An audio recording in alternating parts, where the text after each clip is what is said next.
Welcome everybody. Thanks for spending your Saturday afternoon with us. Really appreciate that. This is going to be our Order from Chaos class, or our CERT Leadership and Command Post training.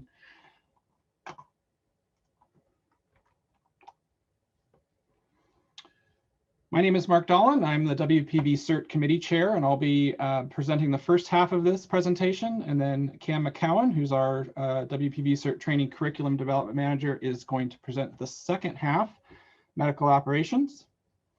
And if we have anybody joining us today that's not familiar with WPV-CERT, we are the CERT program that covers the Woodside Fire Protection District. So that's areas of Woodside, Portola Valley, and the unincorporated parts of San Mateo County, such as Emerald Hills, Ladera, Los Trancos, Skyline, and Vista Verde.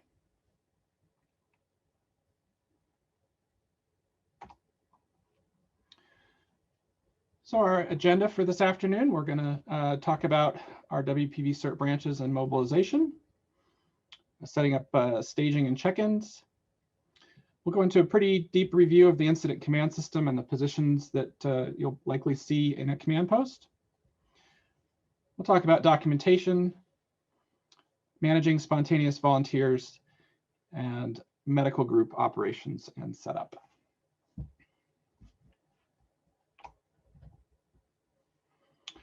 So by the end of this course, we hope that you'll be able to describe how to set up a command post and staging area, describe a lot of the ICS functional details and general staff positions, documentation requirements, and how to use spontaneous volunteers and how to set up the medical triage and treatment areas.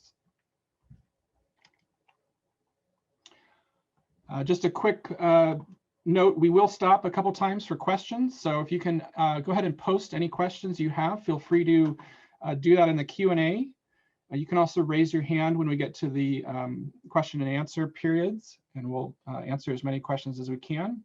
So feel free to use the chat or the Q&A section. And this is a webinar, so it's a little different in that you don't see the all the attendees. You're just going to see the panelists. When it comes time for the Q&A portion, if you raise your hand, we'll go ahead and unmute you so that you can ask your question verbally.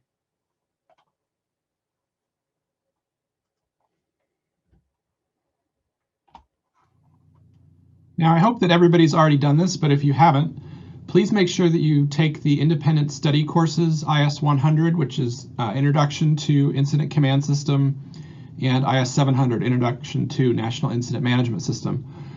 You do need to take both of these, IS 100 and 700, if you want to meet the requirements to be a CERT member of our program.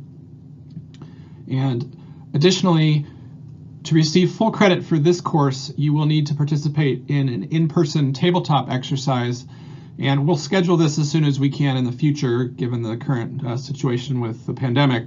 But this is a two-part class. It's this lecture portion of the class, and then an actual in-person exercise where you get to practice this material.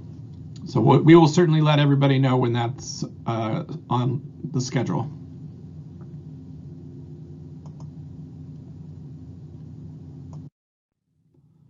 A lot of the material that we're going to cover today is what they call a perishable skill if you don't use it on a regular basis. We talk a lot about different position descriptions and what their specific job duties are. And if you don't do this on a regular basis, you're not going to remember all these details. And so what's important to know is that the field operating guide or field operations guide that we give out to our CERT members is a great resource for you. A lot of this is in this guide.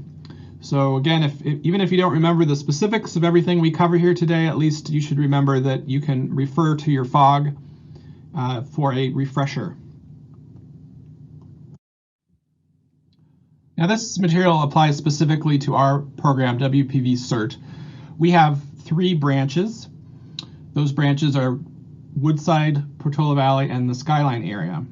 And each one of these branches is going to operate in a major disaster its own staging area and command post. So when activated, CERT members are going to report either to the location that is requested or in a major earthquake to their nearest staging area.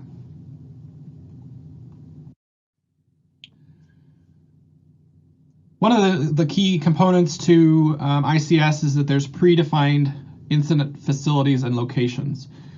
So when we use the term incident command post or command post, that's a standard term for the location where the primary functions of incident command are performed. And this is where the incident commander, or what we also call the team leader in the CERT world, will always stay at the command post. The staging area is a temporary location where resources such as personnel, supplies, and equipment gather, they stage there, and then they wait their operational assignments.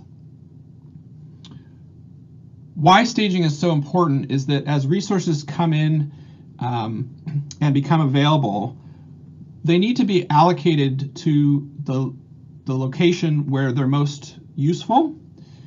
And we want to make sure that everybody that's part of this group coming together is properly checked in, their skills and training and credentials are verified, they're assigned to a team that is appropriate for those skills, and then those teams go and get dispatched out to do whatever tasks they've been assigned.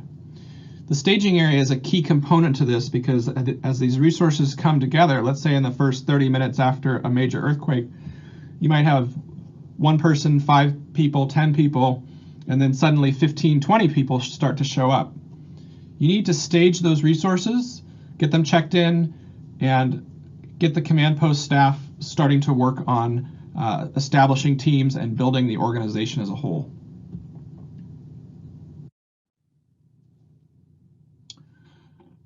So how do we mobilize? Well, in a major incident like a major earthquake, you're going to first proceed to the nearest branch staging location.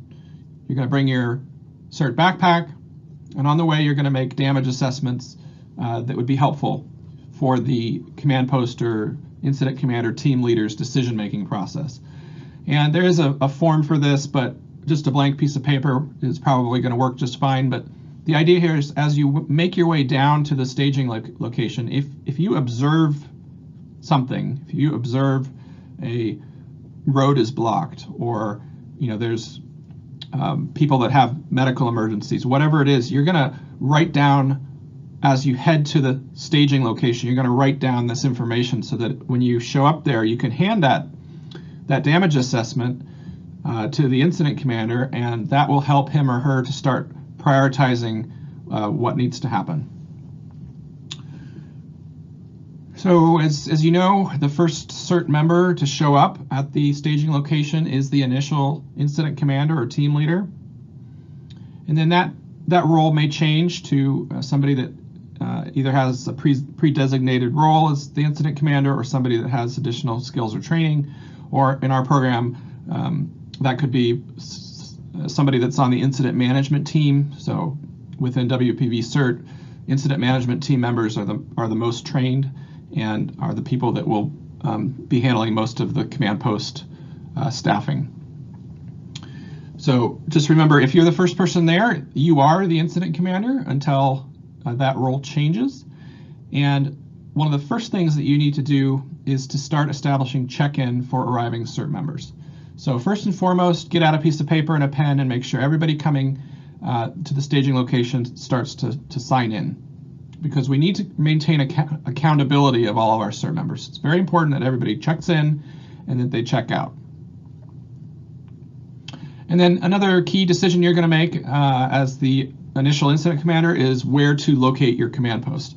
Now, the staging area may become the command post, or it might make more sense to have the command post be a little distance away so that people, as they come into staging, aren't disrupting the activities that are occurring in the command post, but they should be relatively close together so that you can communicate easily between the two using either runners or radios.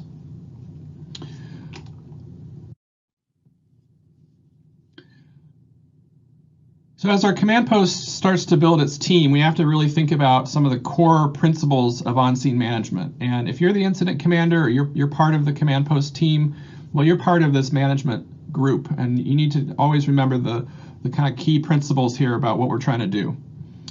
First and foremost, we are maintaining safety of our workers. So it's the team leaders and any other leadership role within the CERT organization has to always be prioritizing our activities based on our capabilities and our training. Is it safe for us to do this? In addition, we have to provide clear leadership and an organizational structure. We have to develop a chain of command and roles that are known by all of our volunteers. So if I'm on the search and rescue team, I know I have a search and rescue team leader, and that search and rescue team leader knows that he or she reports to the operations section chief, and the operations section chief knows that they report to the incident commander, etc. So we have very clear chain of command. And we want to improve the overall effectiveness of our efforts, and we do this by collecting and prioritizing information, and it all has to be based on rescuer safety and doing the greatest good for the greatest number, which is of course our CERT motto. So these are key tenets, principles of on-scene management that anybody that's going to be in the command post always needs to keep paramount within their mind.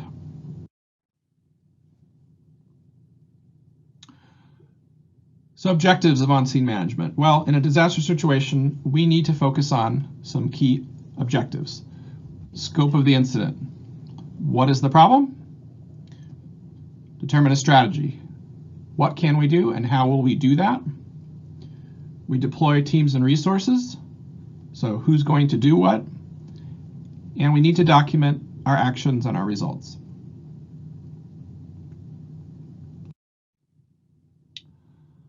Let's talk about how we prioritize our actions and some predefined priority levels. First and foremost, we always protect the safety of the rescuers. So we, as CERT team members, always prioritize our safety because we don't want to become victims or part of the problem. So first and foremost, we always prioritize our safety. Second, we prioritize life safety in general.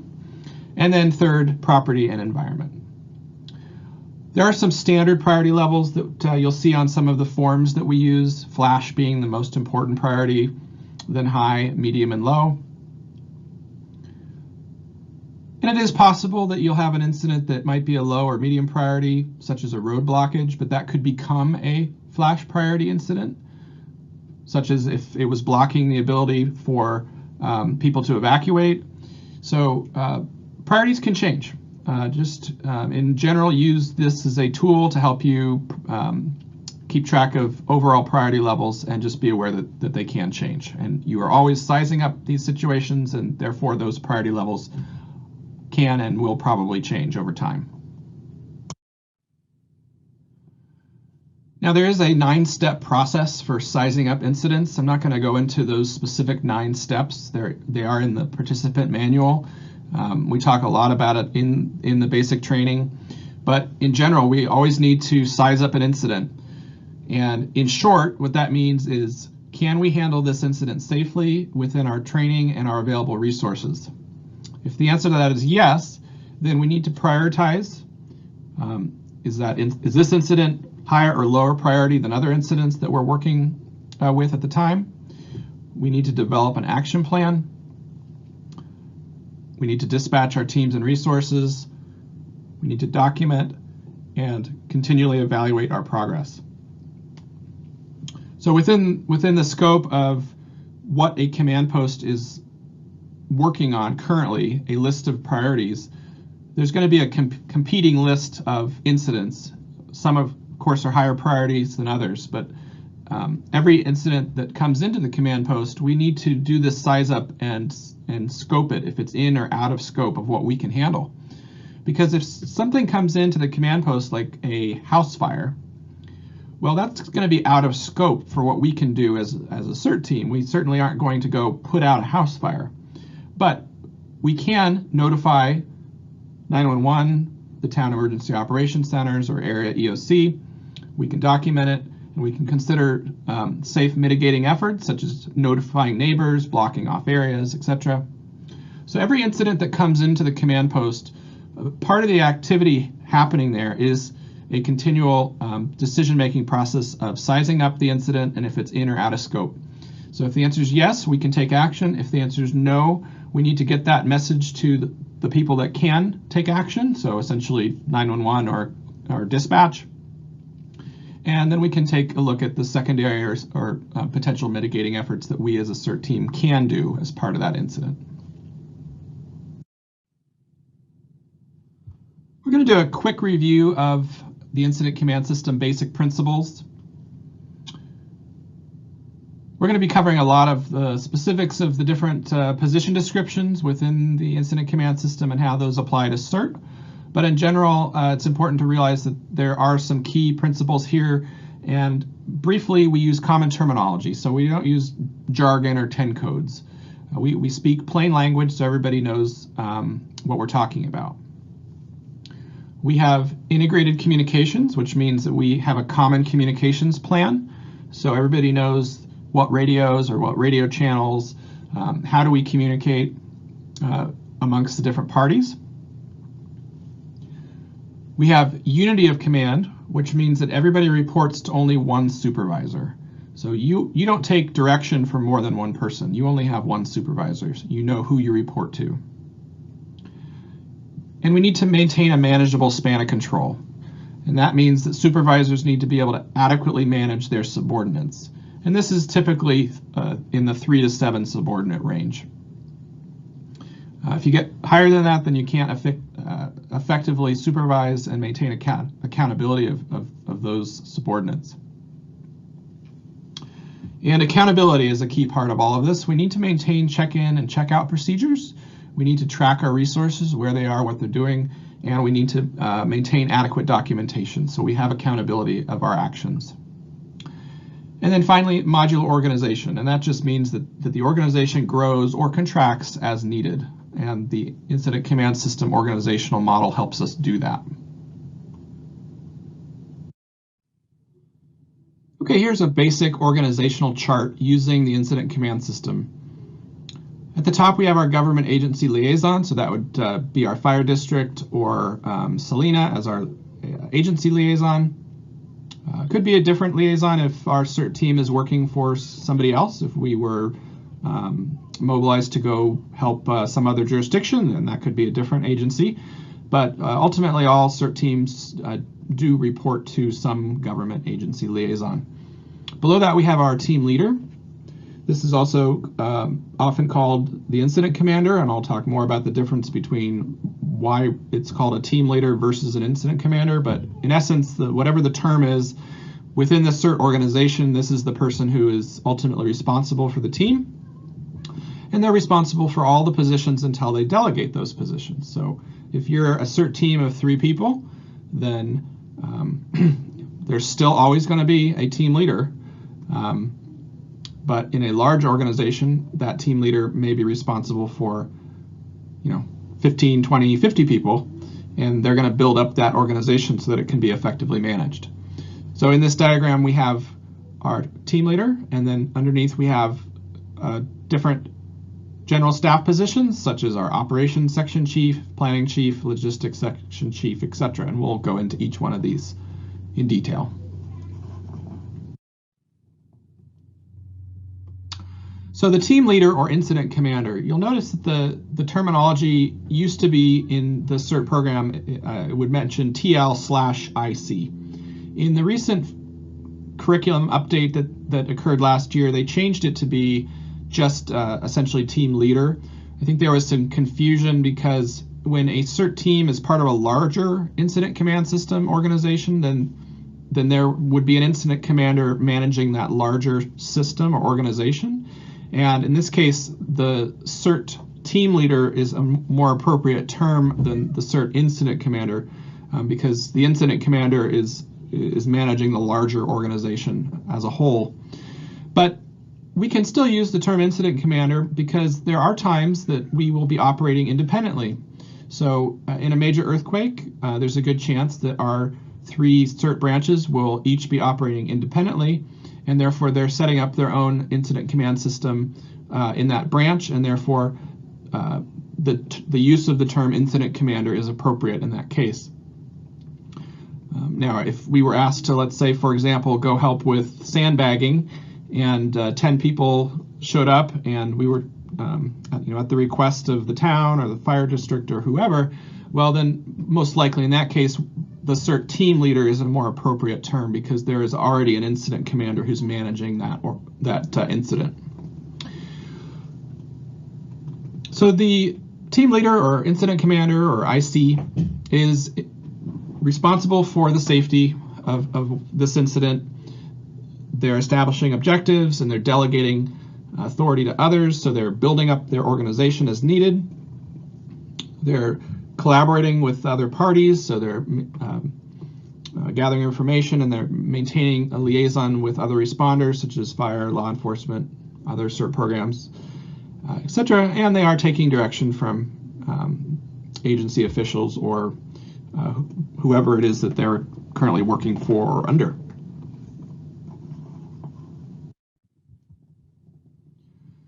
Now, underneath the incident commander or team leader, we have an operations section chief. And the operations section chief's job is to carry out the tactical operations. So what this effectively means is that they're the ones that are establishing and dispatching and keeping track of the teams that are out there in the field doing things. They're the people doing light search and rescue, etc. So they're directing and managing all these resources. So what might this include? Well, it could include damage assessment teams, light search and rescue, fire suppression, medical treatment and transport teams, road clearing, shelter operations. Any of the activity is managed by the operations section chief. And as we'll see here in the next slide, the operations section can grow to be quite large because it is one of the larger parts of the organization as a whole. It's the doers. They're the ones out there getting things done. So this is a very important role, and it's important to realize that teams can be specialized or general purpose. So you can have a team that is just the medical transport team, and that's all they're doing. They're running around transporting patients. Or you could have general purpose teams that maybe their job is to go do damage assessment, and if they come upon something like a small fire, then they become a fire suppression team. So there's many ways of setting up the organization. It's all going to just depend on what your objectives are for this particular set of incidents.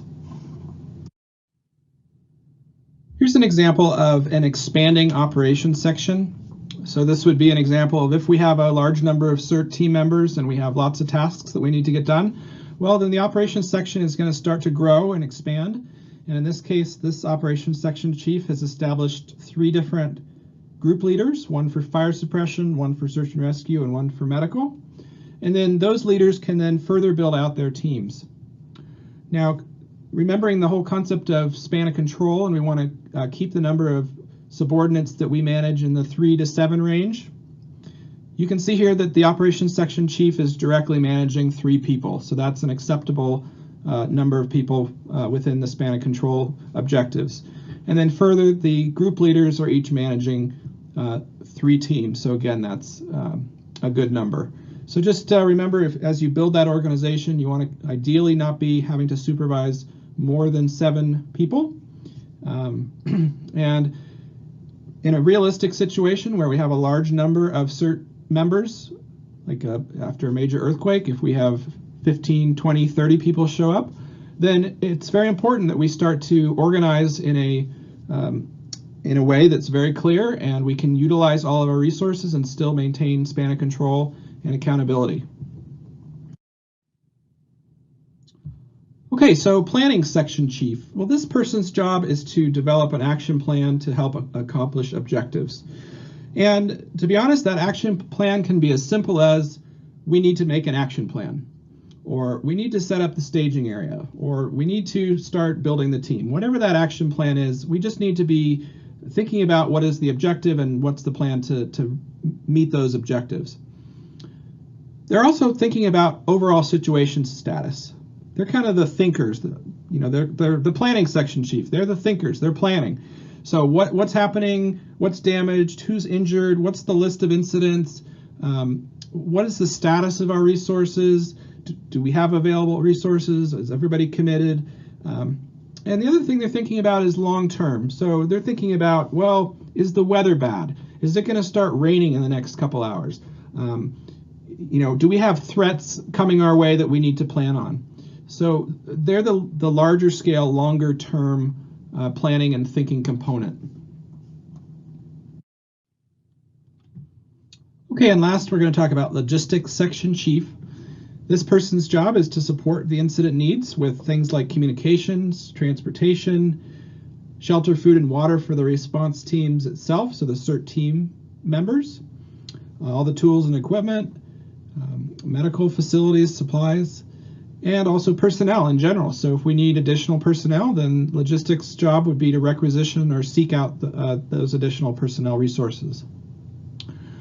Now there is one other section, general section, that we're not going to mention, and that's the administration section, because we don't really have much use for that in the CERT world. The administration section chief would be responsible for things like contract management and paying bills, things like that. So we just don't have a need for that. So we don't use that within the CERT world. Okay, so I know that was a lot. So I'm hoping that we can take a quick pause, and if anybody has any questions so far, what we're going to do is actually apply this to an actual situation. So there'll be some examples. So I'll pause. If anybody has any questions, please raise your hand or put it in the chat. Okay, Robert, you can go ahead and unmute yourself. All right, good afternoon. Thanks for doing this. Most interesting as usual. I have a question about the selection of our staging area. One of the things about a staging area is, its safety and accessibility. I know our staging area is right on top of the San Andreas Fault.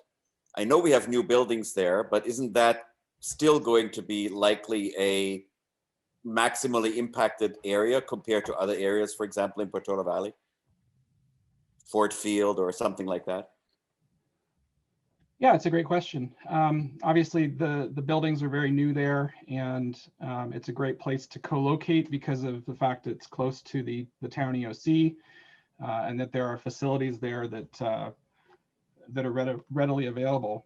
One of the things that we are going to be doing is formalizing secondary or backup sites. And so one of the reasons that we have our CERT radio network is that if one of our main staging locations was damaged, then we would be able to communicate that to the team through the radio. So we could say, Portola Valley branch staging is now located at wherever.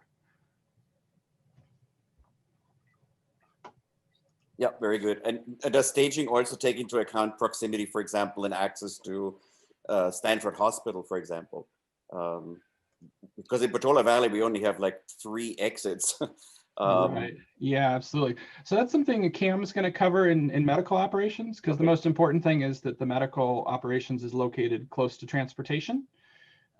So Cam will cover that, but you're right. We have limited access, and absolutely. So that's a good question. Cam will cover a little bit more about that in MedOps. But those are great questions, Robert. I'd like to just add that all of Portola Valley is just a few hundred feet from the main fault, from the San Andreas Fault. So it's kind of hard to plan a place that would be immune from earthquake activity. You try, but there's no telling. Okay, William, you can go ahead and unmute. Thank you. Do you recommend the CERT staging area to be close by but not at the same location as a common congregational area for people that are displaced during the disaster event? So my recommendation is it's not going to be too close. You want to clearly delineate that it's CERT staging. So you wouldn't want a whole bunch of people mulling around there asking questions. That was my point, is you want those separated, but still, right, you're answering affirmative to my questions. Yeah, you want those separated. Great. Yep, absolutely. Thank you. Mark, in the Q&A, we have a question here. Which section is responsible for signing volunteers in and out? That's a great question. So for our purposes, we're going to say that that's planning's job. And the reason that we're going to say that is because planning is responsible for tracking resource status and availability, but logistics job is also to requisition resources. So it can be very easy to say, well, why wouldn't logistics be doing that? So my answer to this is we're going to say that it's a planning role because you are more likely to have a planning section chief established before a logistics section, because in a initial incident, because we want to check people in right away and we need to start planning. So having a planning section chief established before a logistics chief makes more sense. And so therefore, because we need to get people checked in, that's a key thing. We're going to put that under planning's role. So if you have if people are starting to flow into the staging location, the first couple of people are just going to put out a sign-in sheet. But then as things get, as the team gets built and more established, you're going to assign a planning section chief who will probably then establish a staging manager.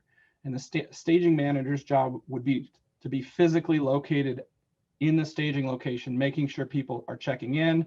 And then they're going to be updating the planning section chief about the resources that are in staging. Okay, Julie, go ahead. Hello. Hi, Yes. Julie. Hi. Quick question though.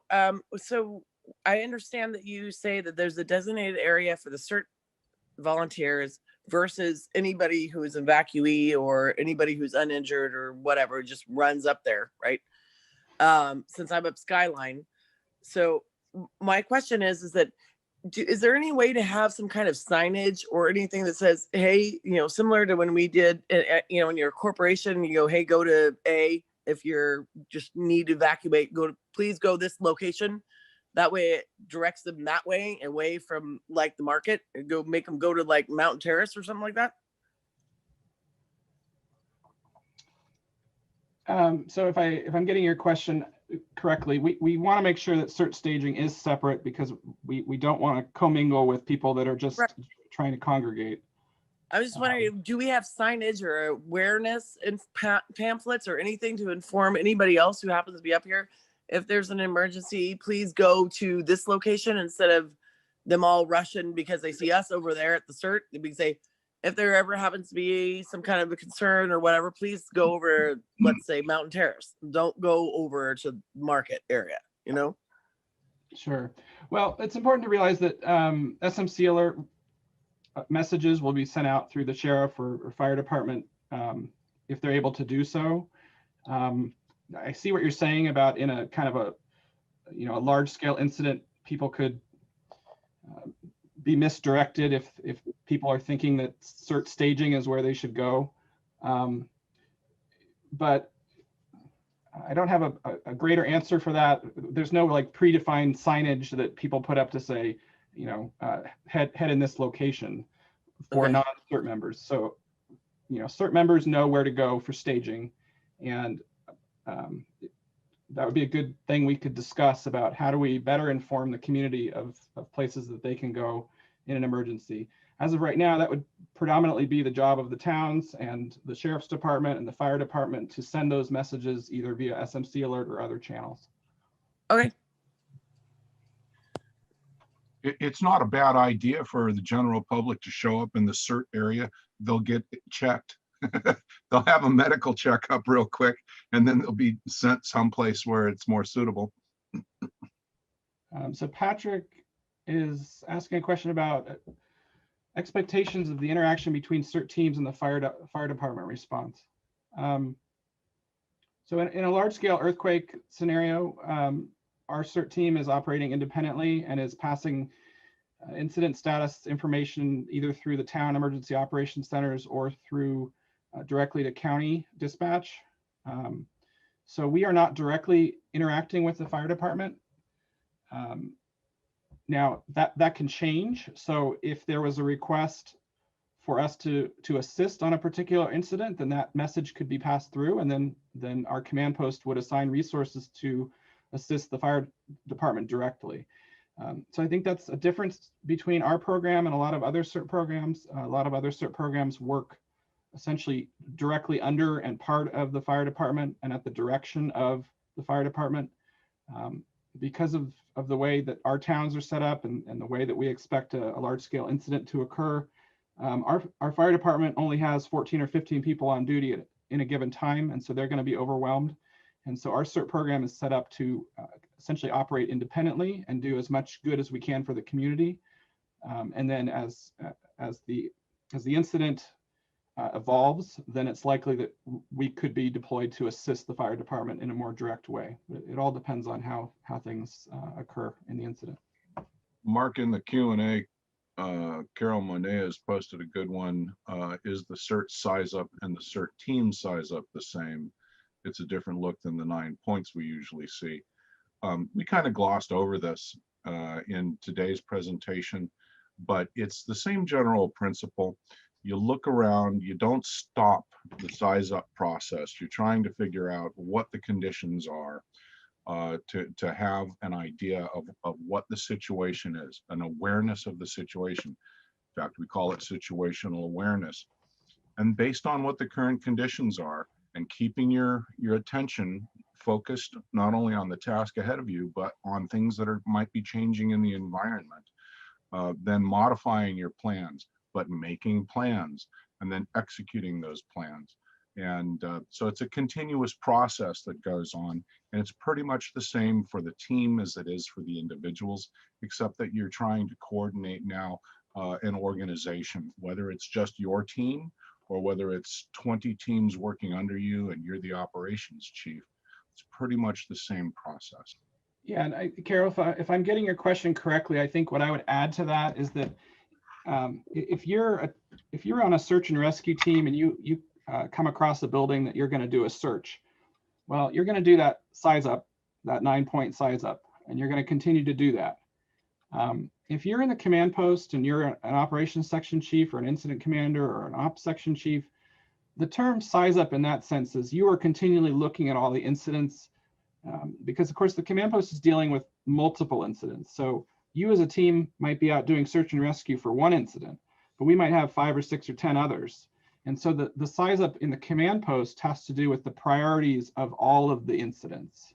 And so, and of course, we're doing the same thing. We're thinking about all the safety factors and is this an in scope or out of scope event? Is this something we can dispatch a team to be helpful on, or is this something that is outside of our scope and we need to pass it up the chain? So that's when I mentioned size up in this context, I'm referring to it more as part of the command post decision-making process. William Keith has a question. What is the protocol to protect the teams and command post resources during a secondary civil unrest event? I'm going to say that's CERT teams are not security teams. So in that case, we would be relying upon the sheriff's office or professional police responders to assist us. We're not in a security or police role in any way. How many CERT staging areas are linked to one incident command post? It could be multiple, but we're going to generally assume it's a one-to-one relationship. Now, in our model, we have three different branches and 3 different branch staging locations. It's very possible that, let's say up on Skyline, maybe a command post is not set up, but there are people staged there. And as long as we have communications, we could say, well, okay, you've got 10 people up in staging on Skyline. Well, we need them down to Woodside. So if you can get them down to Woodside, great, or let's deploy them somewhere else. So yeah, it can be a one-to-many relationship, but in general, it's going to be a one-to-one initially. Great. Okay, those are some really good questions. There are a few more questions in the Q&A. Great.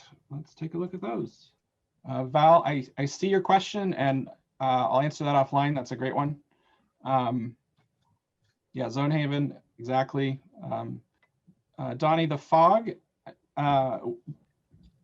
there's a link to the fog. I'll send it out in an email as well so you can look at it.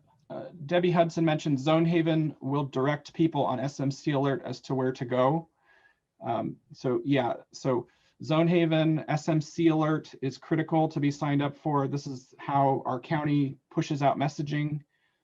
A lot of this higher level, county level messaging is all going to be handled at the sheriff, fire district, and town levels who push out those messages.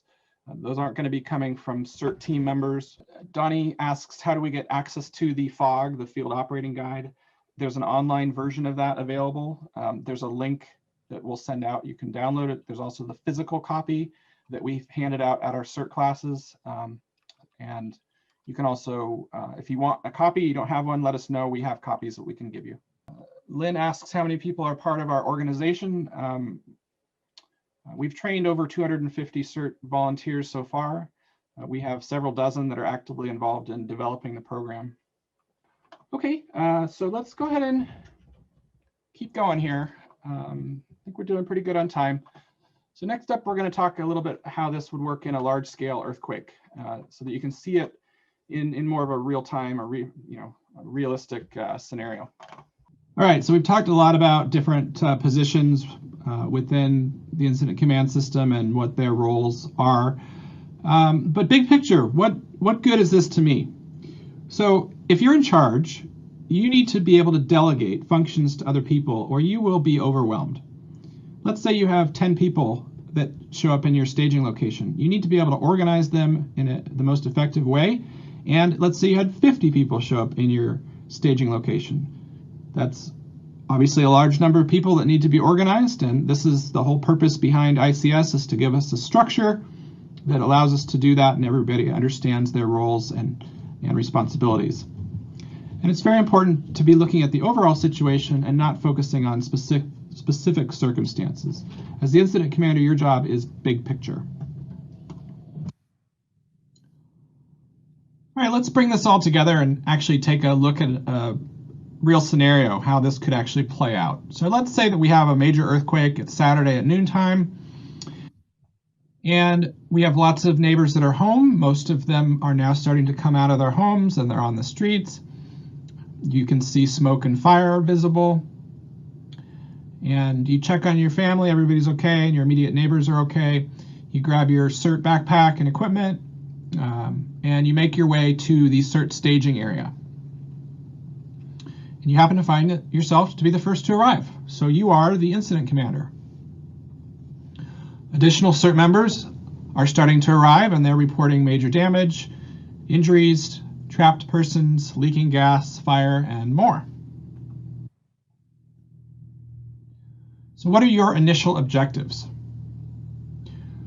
We want to identify situations that threaten life and are rapidly developing. We want to check in all of our arriving CERT members so we maintain accountability.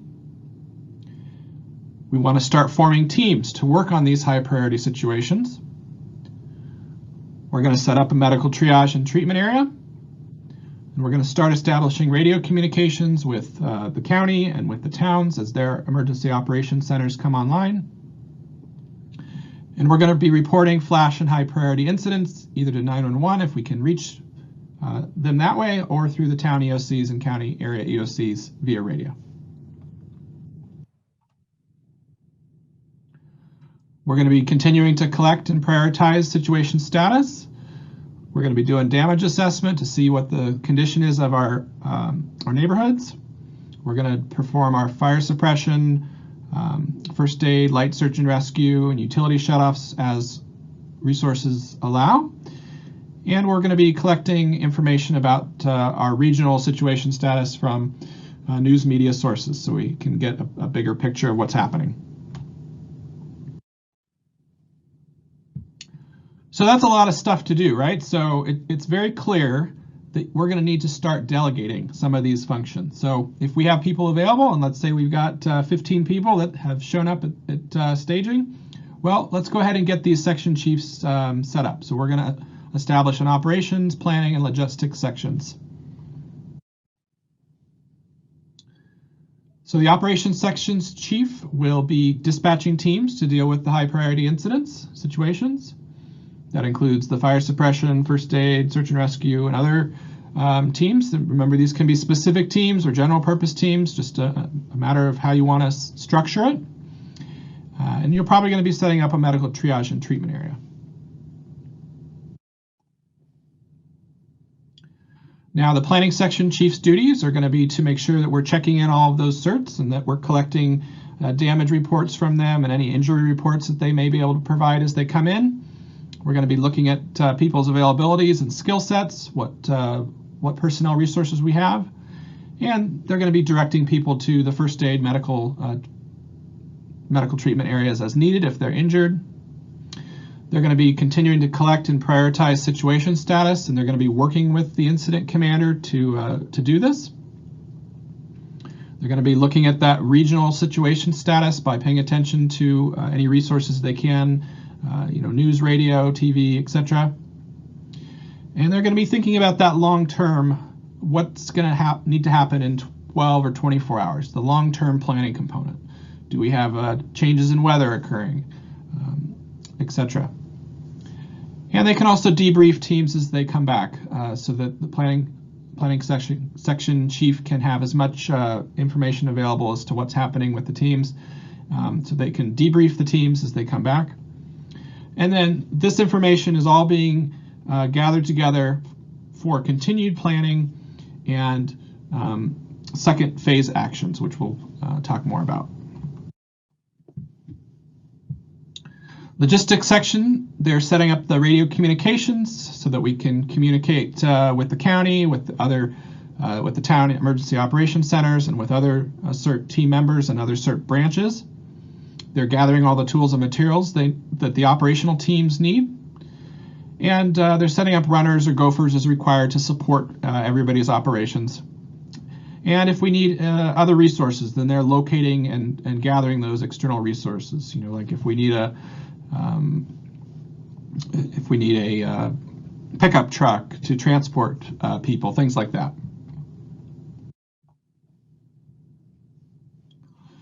So let's say that we've now gotten 24 hours into this incident. Things are starting to change. We have a fewer number of rapidly developing situations.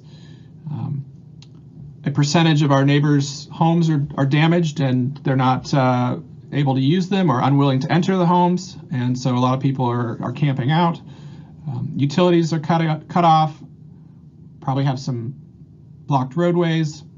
Maybe we have bad weather, rain in the forecast. And some people in the medical operations treatment area are getting worse. So we need to continue to care for the injured. We want to move as many people as possible to more advanced care if we're able to do that. And we need to set up shelter for those that are unable to get home. Think about food and water distribution. Think about aftershocks. What could happen that could, aftershocks could affect our operations. We can assist with passing health and welfare messages, so people are looking for loved ones, or we can help in that process. And CERT team members are trained in basic psychological support, so we can provide some support in that sense as well. There's one position I haven't mentioned yet, and that's the EOC liaison. Now, here in our program, as you know, we have 3 branches. 2 of those branches are Woodside and Portola Valley, and the Woodside and Portola Valley Emergency Operations Centers will be active in a major incident. And the role of the EOC liaison is to coordinate the communications between that branch command post and the respective town's emergency operations center. So, for example, if this was the Woodside branch, then we would have a Woodside Town EOC liaison. Now, this liaison is a CERT member who is either physically located at the town's EOC and is coordinating communications between the CERT branch command and the town EOC, or if that's not possible, then we do this communications over our radio system. This is very important because, as we know, the towns will be having their emergency operations centers activated in a major incident. When exactly that happens after the incident is going to vary based upon the severity and the time that this occurs.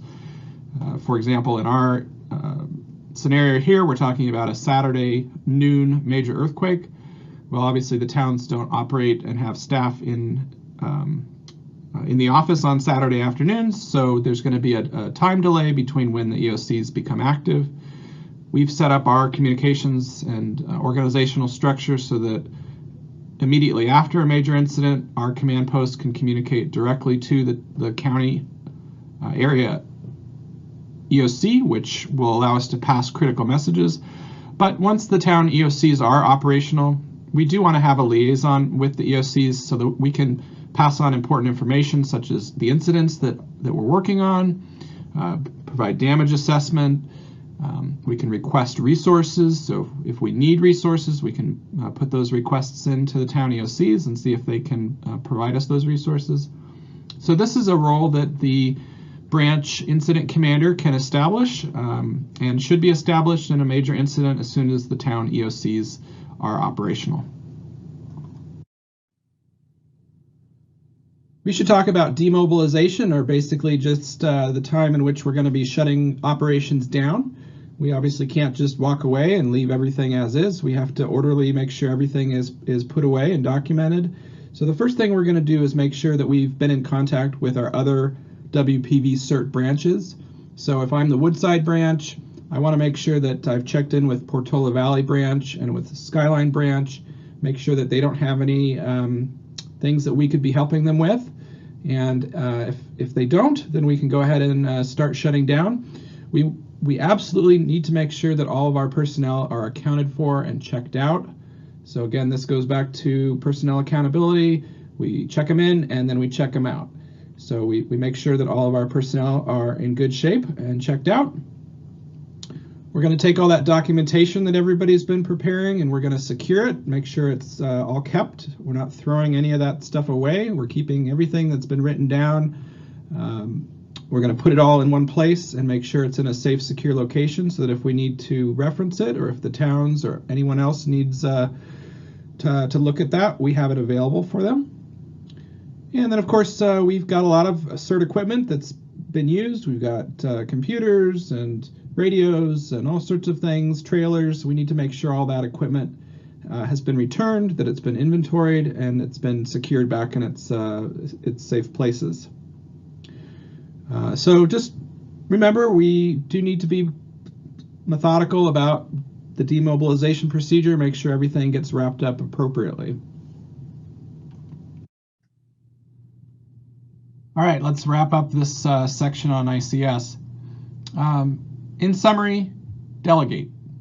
Understand the basic ideas behind the ICS organizational structure and some of the important parts of ICS, such as span of control and unity of command. You don't need to worry about all the specific details, but just understand the basic concepts behind it. Remember to always maintain accountability with check-in and check-out procedures for all of our CERT members and volunteers. You can always reference your field operating guide as needed, so always make sure you have that available. It's perfectly okay if you don't remember all the specifics of this stuff, as long as you remember where to find it. So just remember, it's all in the fog. You should also read and understand our program standard operating procedures, or SOP. They're available on our website. There is some appendices to the SOPs, which include position descriptions of these positions that we've talked about here this afternoon. And of course, be sure to participate in our upcoming drills and exercises so you can practice these skills. Hopefully with COVID, we'll be able to get some of this stuff scheduled later towards the end of the year, and then we can actually get back to practicing it. And finally, documentation is critical. If you didn't write it down, it didn't happen, so always keep pens and paper available so you can take notes. All right, so any questions so far? Robert, I see your hand is up if you want to go ahead and unmute. Hi again. Sorry, I don't want to monopolize the question session, but I have a question about that period between, you're at home and something happens on Saturday afternoon, like the earthquake, and you're checking in. Because I know it's important to check in and be accountable and then be delegatable and so forth. But if, how much work do you do on the way to there if there is a downed power line that's dangerous to other people that might be running, away from their burning house or something, do you stay there? Do you mark the site, or do you just go to the town center and report it, and hopefully nobody goes over that in the meantime? Same with accidents or hurt animals, or whatever occurs on the way too, before you check in. Yeah, it's a great question. It's going to be hard to give you a hard and fast answer to that, but the way I would approach it is that, in your CERT backpack, you should have a roll of caution tape. And if you're on your way down to the staging area and you see something like a down power line, then I would stop, put up the caution tape, I'd write it down in my damage assessment, and then I'd continue to head on my way to staging and give that damage assessment to the command post. And then now they know, okay, there's a down power line, we need to report that. We could go through, a scenario, a whole bunch of different scenarios of when you would or wouldn't stop. But I think the key thing to think about, and this goes back to the concept of resource management, is that you may be stopping for, an animal that's lost when your skill could be used in a much greater fashion, because someone else, needs to be, somebody needs assistance medically, or, fire needs to be put out, or you need to do search and rescue. So that's the whole concept behind the resource staging, is that you are supposed to go and check in and be assigned, and not just kind of self-activate yourself on an incident. Understood. And there's some, if you, when you take the IS-100, the FEMA course, there's some examples of this. One of the examples they give is, they say, there's some big medical issue, and, Sally is a emergency medical technician. And should she stop and render aid, or should she report in and get an assignment? And the answer is, you're supposed to stop and you're supposed to check in and get an assignment, rather than just randomly stop and start providing assistance. Again, it goes back to that resource prioritization. You're one element in the whole organization, and that organization as a whole knows where your resources are more or better to be allocated. In the Q&A, Carol asked a similar question, which is taking it to the extreme of the, would you stop on the way to command post if someone was bleeding to death to stop the bleeding? Yeah, so I would say yes. And I would actually add that this is a case of, you definitely want to help when there's something that is life-threatening. Also be aware that because of your training, you might be able to get others to provide assistance as well. Yeah, that's a great great response, Cam. If there's other people available that can, hold pressure on a wound, things like that, then you can seek assistance from others in that sense. But this really does highlight the general idea that there is no fixed right answer, and that a lot of what we're doing with the incident command system, with the CERT training, is trying to maintain these higher level goals, and by being organized as a team. And so that idea of, you will have to make a judgment call in terms of resources, but you need to keep in mind that it's not just what's happening right in front of you. So you have to put it in that context. Yeah, and Patrick asked a question. Do you prioritize damage assessment over initial response, or is it all in one? Team discovers an incident and gets locked into it until they resolve it. So damage assessment that we've been talking about so far is referring to CERT team members essentially just making notes about what they find on their way to staging. So in that example, of the power line down, you might stop for 5 seconds to put some caution tape around it, and then you write that down on your damage assessment, and then you go check in. So we don't prioritize damage assessment in that sense. The key is to just be the kind of eyes and ears for the CERT team as these folks are coming to the staging location. the prioritization of incidents is what is so critical that occurs in the command post, and dispatching of teams to the highest priority incidents. And this is again is something that the command post is having to think about, and that's that you know, if a team is working on a particular incident and a higher priority incident occurs, there's absolutely no reason that the command post can't reassign that team. So if a team is currently, you know, doing evacuation notifications and suddenly there's a search and rescue incident that requires more resources, then that team can get redispatched. It's completely up to the command post to prioritize these incidents. Question regarding, so no dedicated damage assessment team. So this is a second part of damage assessment, and I think it's kind of a mistake of the way that the CERT program labels the form.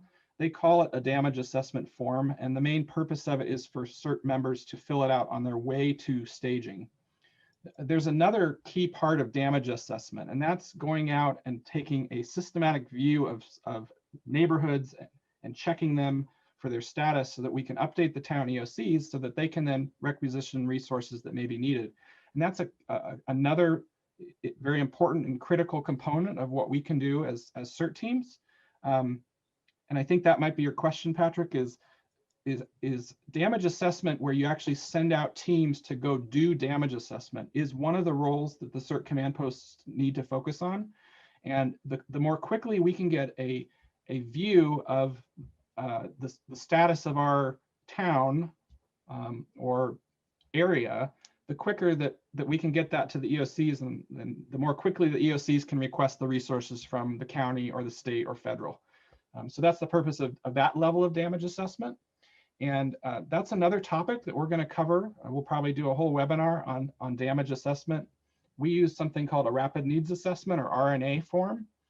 Essentially, it's a list of addresses, and you drive, or you do a windshield survey where you drive by the houses and you make a note as to, you know, the status, is it damaged, etc. So yeah, damage assessment, that's a great topic. We will have another whole webinar on damage assessment, rapid needs assessment. Mark, there's also 2 questions in the Q&A right now. Steve asks, there are a number of CERT standard forms that can be useful. Are we going to be reviewing those? Steve, that's a great question. That is coming up in the next couple slides. I will say that the forms that are the standard CERT forms are fairly generic. And we actually just had a little conversation about this. Within the ICS Incident Command System world, there are standardized forms. They all have numbers. So like an ICS 214 or an ICS 201. And these are the forms that are used in, you know, professional response activities. So the CERT program, when it was written, somebody thought it would be a good idea to kind of make a separate set of forms that were a little bit more simplified. I personally don't think that was a good idea, because when CERT teams are interacting with professional responders, then you know, there's some disconnect. So I think we'll be working on that, but for now, the CERT forms are the ones that are in the participant manual. They're on our website, and we will cover some of them in the next couple slides. Jerry asks the question, does planning or operations actually form the teams? How does that handoff work? So planning's job is to prioritize incidents and figure out where operations needs to assign the teams. Operations job is to actually form the teams, give them their assignment, and track them. So yeah, planning is looking at the board saying, okay, I got 10 incidents, I've got 20 people. What am I going to tell operations to do? So I'm going to say, operations, I need you to go work on this incident and this incident and this incident. And then operations job is to write down that assignment, give it to them, and then track the people that are involved in that incident. So again, planning is the thinking component. You can think of them as the ones sitting at the desk with, you know, all the paper and the pens, and they're thinking, oh gosh, you know, we got all this stuff going on. What am I going to tell my ops chief we need to get done? And then the ops chief's job is to get it done. Bill Springer asks, spontaneous volunteers. We do have one quick slide on spontaneous volunteers, and I'm happy to answer more questions after that if we don't answer that. But yes, there's a slide on spontaneous volunteers coming up. I think we should take just for everybody's benefit, I think it's 4:09. We have this scheduled until 5 o'clock. We're doing pretty well on time. I'm gonna take a 3-minute break, just if anybody wants to grab a glass of water or something, and I'll be back in 3 minutes, okay? Feel free to put any questions. I'll answer them when we get back in 3 minutes.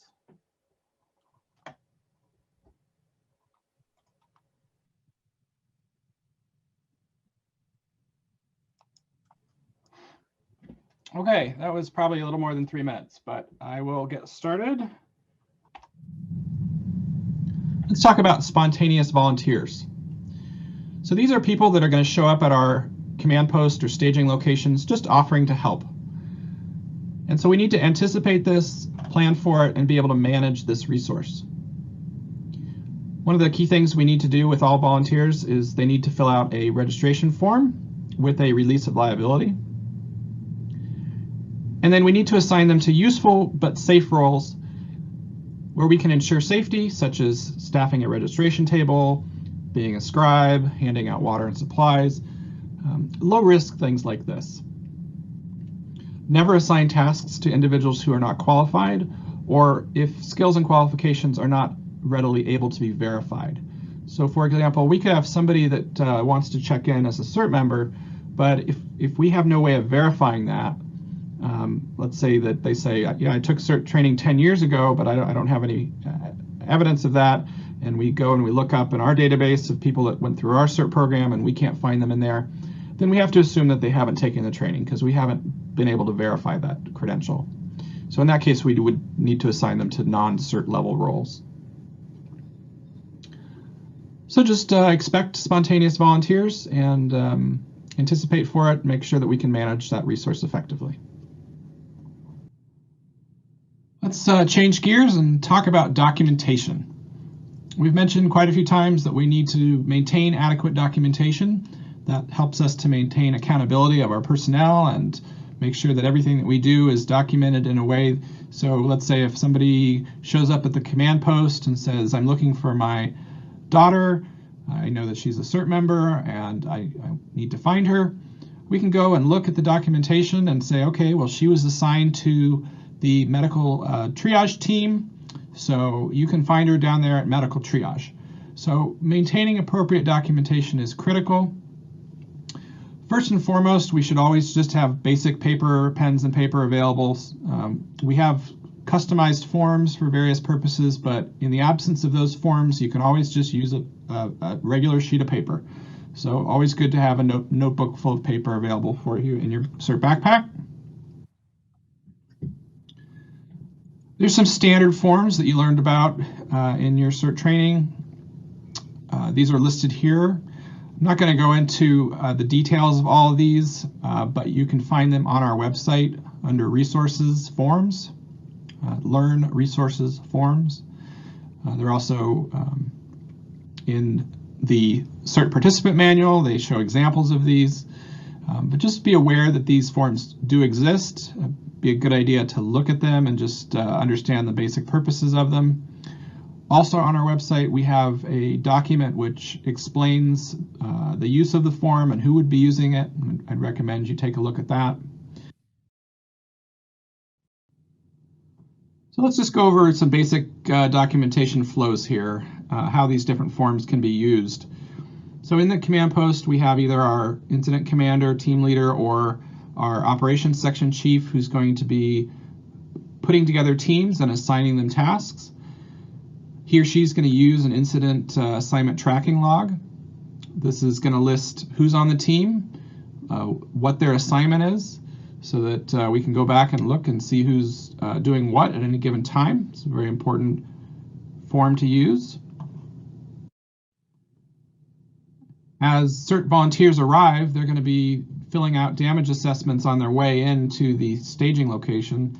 So if they notice blocked roads or fires or medical emergencies, they're going to be writing that down on this damage assessment form. It could just be a regular piece of paper. When they arrive, they're going to be checking in. So they're going to be signing in to our personnel resources sign-in sheet, if we have one, or just a blank piece of paper for sign-in if that's what we have available.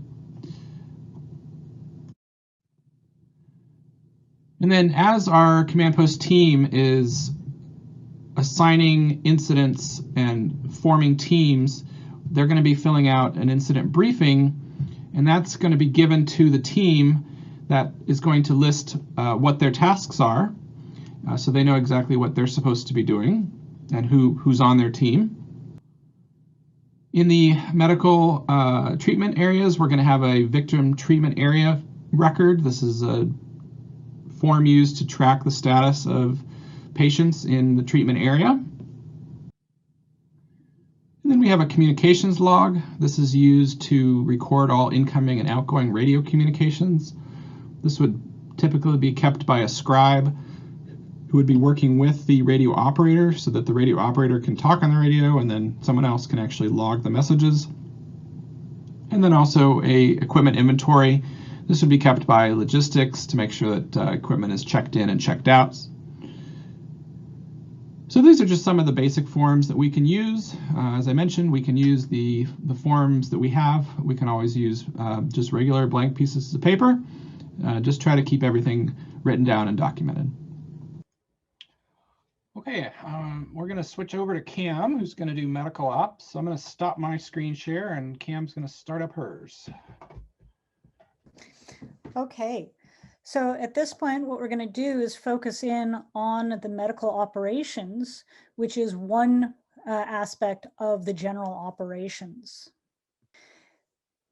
So within the medical operations, there are a number of different aspects of it.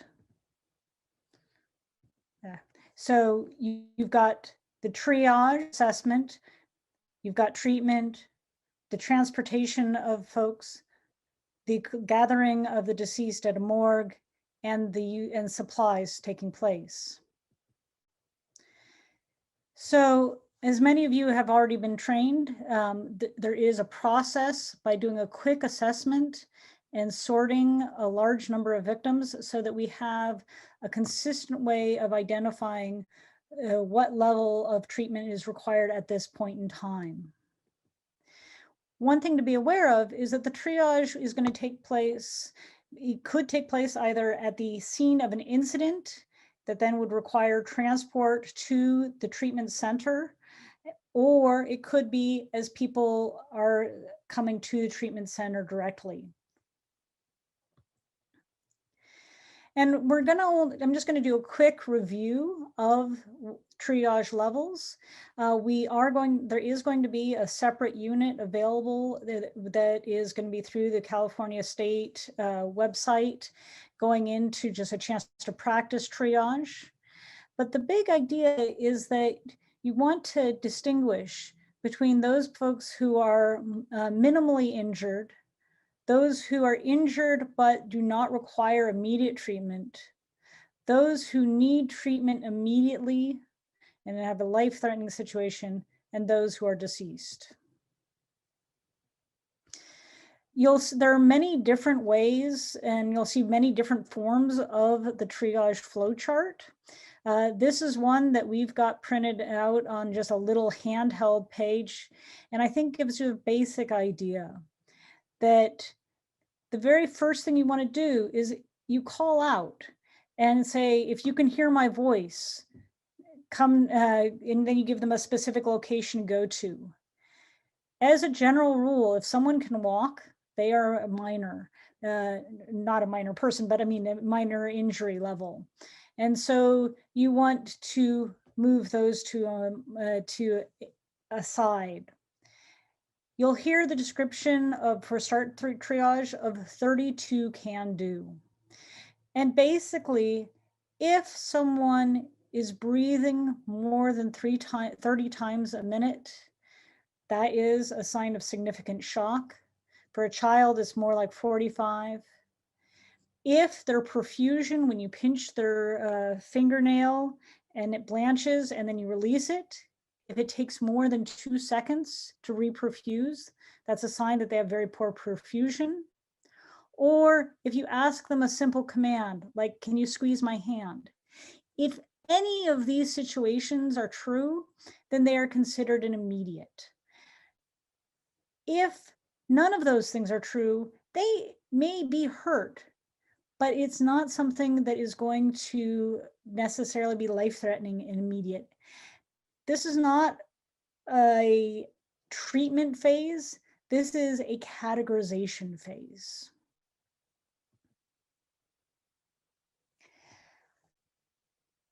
Once you have a sense of, at a specific site, that you've got a certain number of people who are red, yellow, green, for those who need immediate treatment, for those who need delayed treatment, most likely you will be transporting them to the treatment center.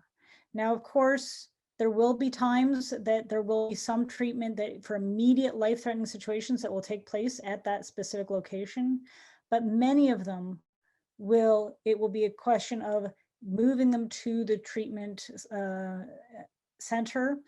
And that is, again, for following the basic principle of we are wanting to do the greatest good for the greatest number of people. When we do the exercises, we'll get a chance to practice some of the various forms of carries that take place and how to build litters so that you can do that transport safely. There are times that you will need to do some splinting so that that transport can take place. But the majority of that treatment will be taking place at the treatment centers. Because there's a lot of details to this, I want to encourage you to go to that link, which is an electronic copy of the field operations guide. We also have in the past handed out a slightly different version of the field operations guide. If you've taken the course already, for those of you who are new, we are going to be moving to this new version, and there is an electronic copy that you can download as well.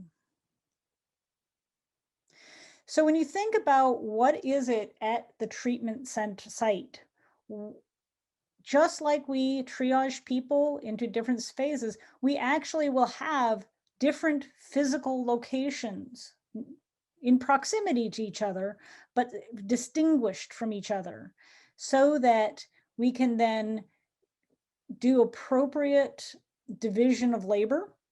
And in the same way that the incident commander is going to be delegating to logistics, operations, planning, in the same way, whoever is the medical team leader, as the scale of it goes up, will probably be delegating to having someone who is responsible for the red immediate care area, someone for the yellow delayed care area, and then having the minor care area separate. Of course, the morgue would be it will be out of sight and separate. When you think about where you're setting these up, just like with the command post, we think about what is an area that is free of hazards and debris. Somewhere that if there is if you are in proximity of a hazard, that you are uphill and upwind.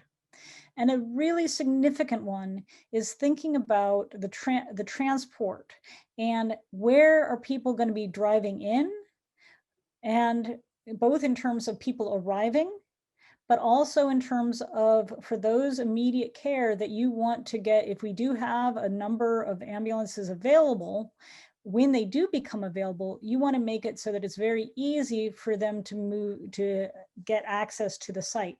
So that layout is really significant. As I mentioned, the immediate and delayed should be relatively close to each other, in part because there will be re-triaging. There will be people who change statuses from one to the other. And so you have that treatment area. You want it to be very visually accessible. I honestly don't know if we currently have it in our supply, but it may be one of the supplies that we purchase are those pre-printed large signage that helps you know that which area is immediate, delayed, or minor. If we don't have them, then we create big signage on the fly and help that visual layout. Because some people will be coming to the treatment area directly and will not be being transported, we also will have a triage area at the medical treatment area as well, so that when someone is a walk-up, that we are able to distinguish where should they go for appropriate treatment.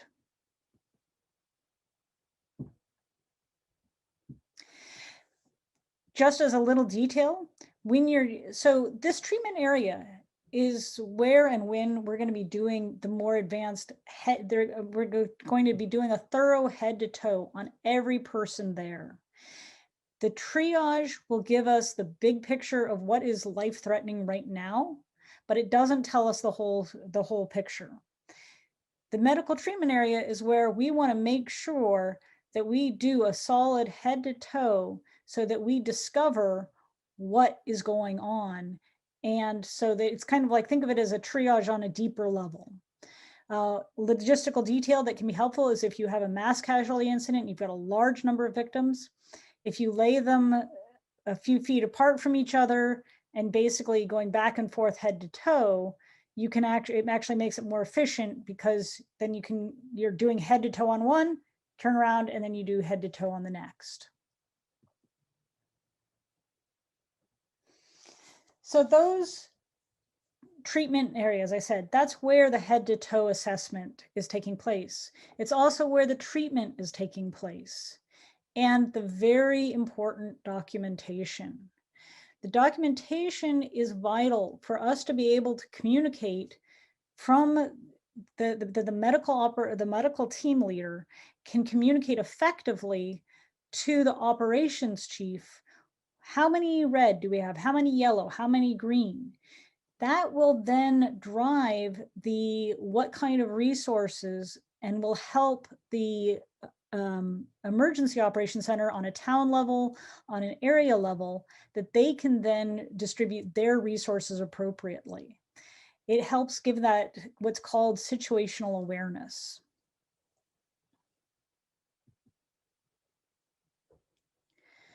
Within the FOG, there is a reminder of how to do the head to toe. We're not going to go into that in great depth right now, but it is something that is a skill that we will practice with our drills. And it is, the fundamental principle is that it is thorough, and so that you really know what's going on. The field operations guide also has a number of information about doing basic treatment. It is not a replacement for a first aid class, but it is something that helps remind us. Thankfully, these are not things that we're experiencing every day. And so it's really valuable to have that booklet as that field operations guide, or if you have taken a first aid class, the booklet that goes with that, to help remind you of some of the key principles. And as I said, documentation is vital. Mark pointed out that within the Learn Resources section, we do have the CERT forms on our webpage. And right now, we have a very simple, straightforward, we need to know who's here, what are they triaged at, basic information. And just like we need accountability for our responders, we need to be able to say who was here and where they went. If someone says, if someone comes and it's like, I'm looking for somebody, we need to know this information.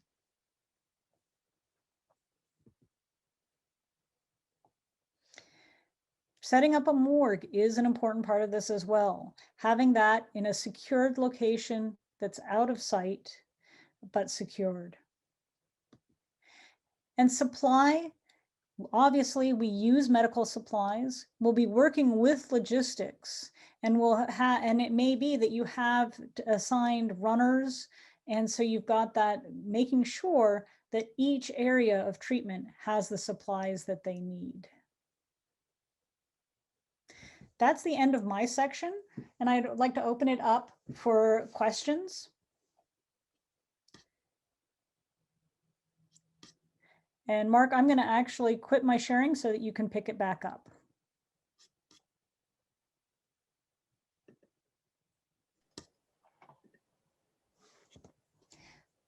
So I see one question of how do you secure a morgue? And a lot of that is a matter of visibility and a matter of staffing. You also will be working with, if we do have access to resources through the cities, that we may be working with them. But that's something that the team commanding, the incident command team will have to work on. Another question came up of how do you deal with people that don't speak English? And that's a really good question and a great use of, with planning, knowing what language sets exist within your volunteer base is one resource. If you don't, and that includes your spontaneous volunteers as spontaneous translators. You can also use, there are some resources. There's an application called Metababble, which actually has some canned medically oriented questions that are tools that if some, and when you take a medical class, you may get some more exposure to those, but there are some resources. There's also a heck of a lot that can be done just in terms of gesturing, doing the best you can with sign language, and in just doing the best that you can. Okay. Do triage and head-to-toe assessments stay with the victim versus the medical ops team? So that's a really good question. In terms of you, you want to have some information go with the patient so that there is a continuity of care, and you also have some information that stays a log that stays with each group. At this point in time, I don't know the exact forms that we would use for that, but the concept is that you want to have that continuity. The medical oriented information needs to be with the patient, but you have to have a log of the overall picture.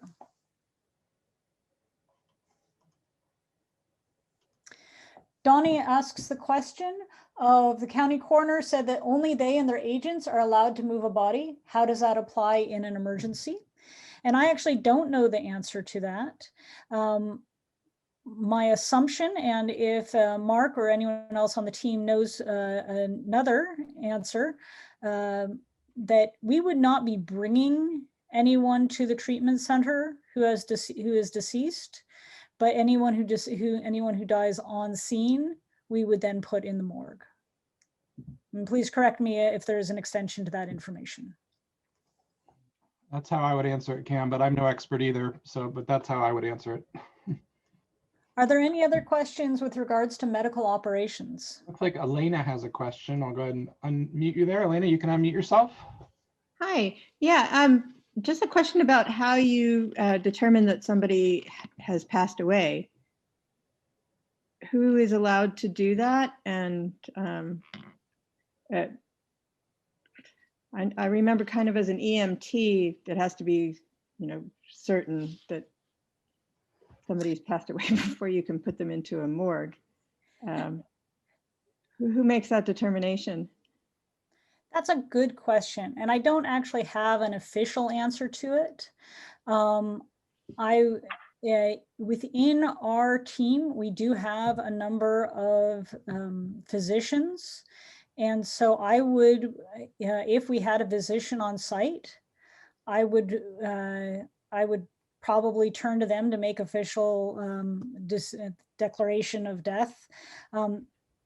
But there will be times that, for our purposes, if someone is not breathing, if they have no pulse, we are not, in a mass casualty incident, we are not going to be engaging in extreme life-saving measures. And so if it is clear, or if there are what are referred to from an EMT world of the clear signs of death. Right, right. Although, do you follow they're not dead unless they're warm and dead?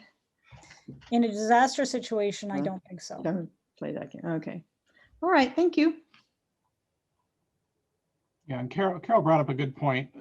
A CERT morgue is not any type of official morgue. It's a place to put what we believe is a dead body, and it's up to the coroner and others to make the official calls on there. But we're just having to do our best in an MCI situation. Okay, so it's 4:38. We've got 20 minutes. We're happy to stay here and answer any additional questions that anybody has. If anybody had any questions about the documentation or the spontaneous volunteers or any of the other sections there that we didn't stop on, please feel free, or any questions for Cam for med stuff.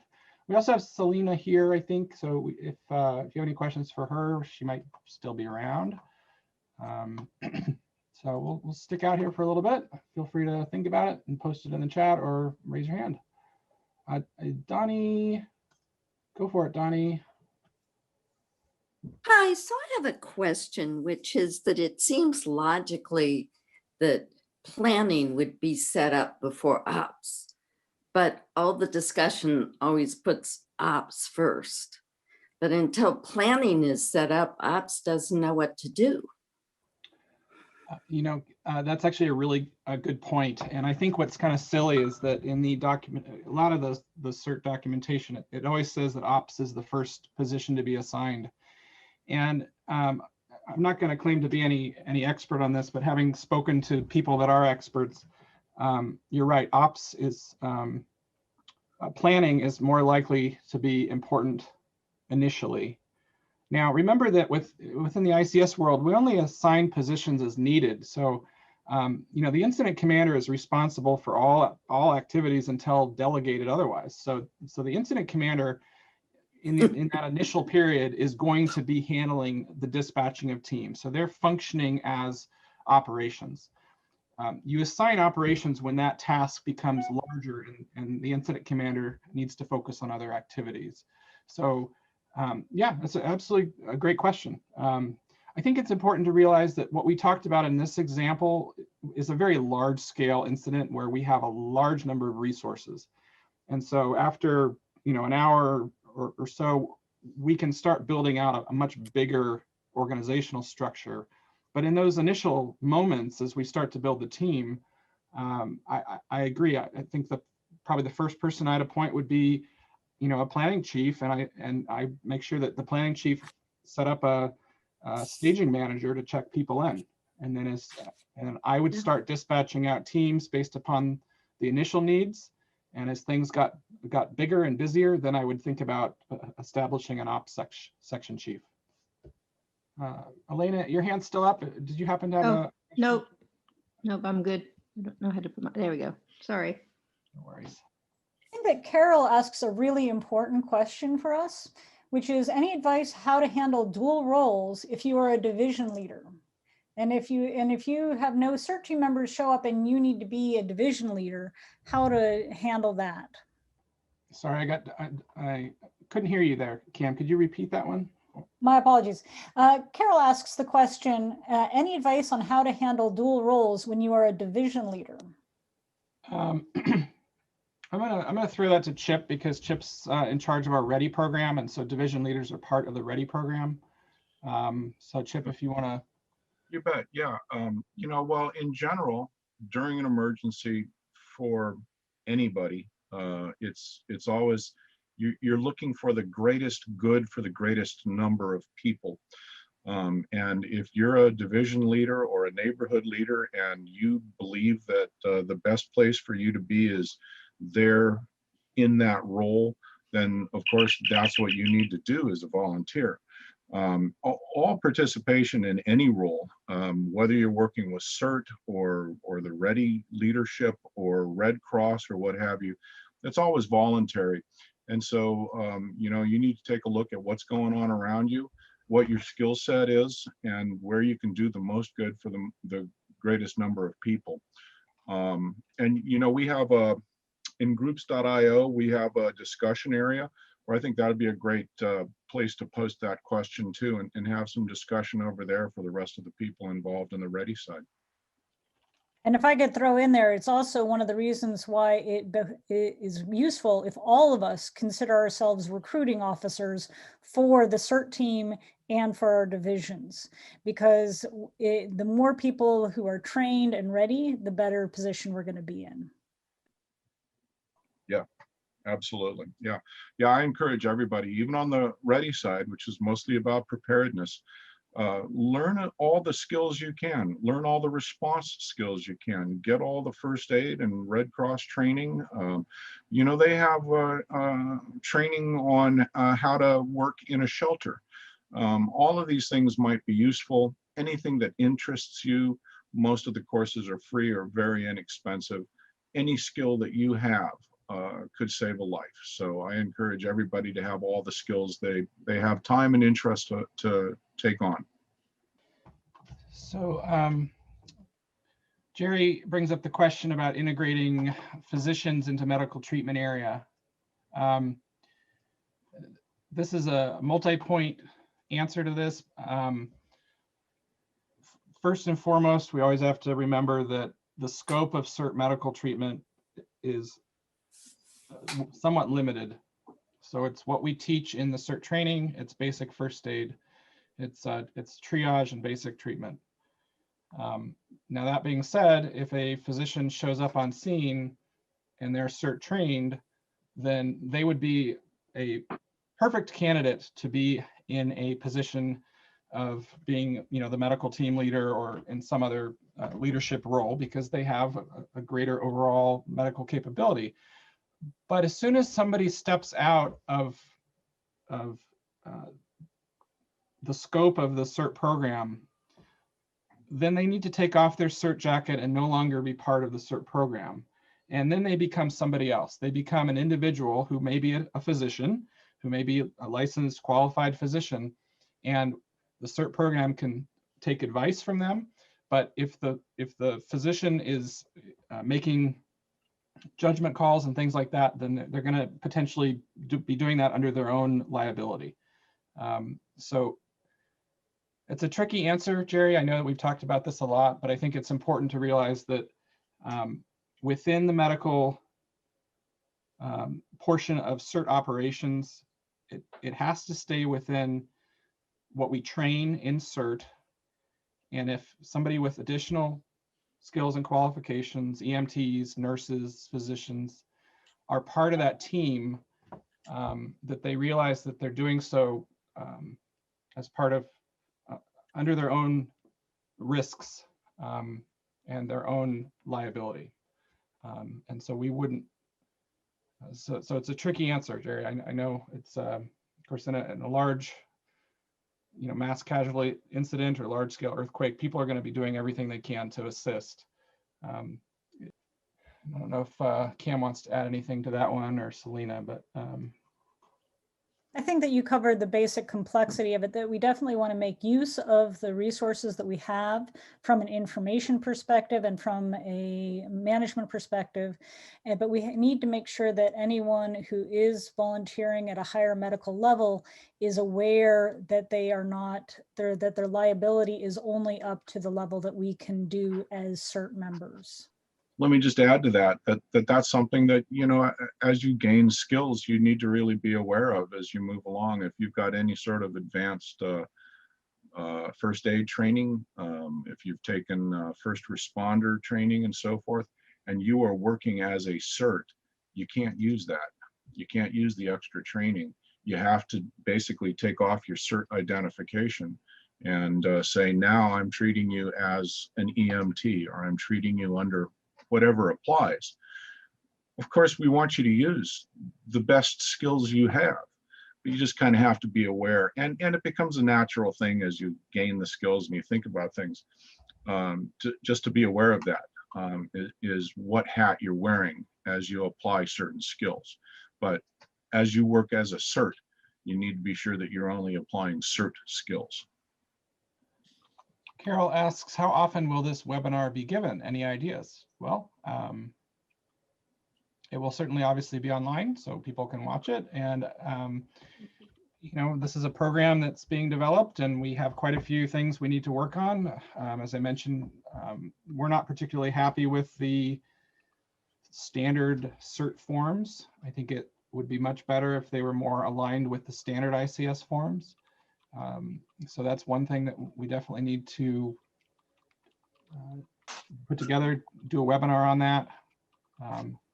Overall documentation flow is something that we need to do a little bit more presentation on. So, you know, I hope that we can do at least this once a year. It does take quite a bit of time to put together. And as our program expands and grows, we can add components to it so that people can get more information about the specifics. In the chat, Patrick notes that there are very few things that EMT can do that basic first aid and CERT doesn't teach with regards to the emergency context that we're talking about. And that is absolutely true. That the things, when we talk about protecting airways, when we talk about stopping bleeding, when we talk about preventing shock, that those things that we teach in the CERT class are the same things that people with higher level of treatment will be doing. And what you're doing all the time is you are buying that person more time. Looks like, Lena, you have your hand raised. Go ahead and. Yeah, can you hear me? Does CERT carry oxygen? No, that is above, that is outside of the CERT skill set. Okay. Patrick asks a question regarding, you know, where does staging fall under ops or not planning or not logistics? So, you know, it's interesting because I've actually discussed this with several professionals that work in different professions such as search and rescue, fire, whatnot. And I think that what's interesting about ICS is it's a framework, and some people use it in different ways. You know, they adapt it to their needs. And so the reason in the presentation I particularly put staging into the planning role instead of either logistics or ops is because it's more likely in our scenario that we'll have somebody assigned to planning first, and therefore because that's a task we need done first, that's why I'm putting it under planning's role. Now, here in our area, Bay Area Mountain Rescue Group, which is a division of the SMC Sheriff's Office that does professional search and rescue for the Sheriff's Office, they use that method. It just depends on what positions you're staffing, and so it's okay to, you know, think about the fact that we don't have this huge organizational structure defined all the time. So we need to just kind of slot positions under what is most likely to be assigned initially. So in this case, because planning is most likely to be assigned initially, we need a staging manager or we need staging, then that's why we're putting it specifically under planning in this case. Okay, well, I really appreciate everybody's time. Great to have so many attendees today, and I just want to remind everybody that SMC Alert is a really important thing to be signed up for. So if you're not, go to smcalert.info. This is where evacuation information gets pushed out, where all critical messaging gets pushed out. The sheriff's office can send messaging, the towns, the fire district, everybody's, this is the primary tool. Make sure that you're, bless you, make sure that you're signed up for SMC Alert. So we got 7 more minutes. I'll stick around if anybody thinks of any questions, but thank you very much, Cam, Chip, Selena, and everybody else for being part of this webinar, and we hope to see you guys again very soon.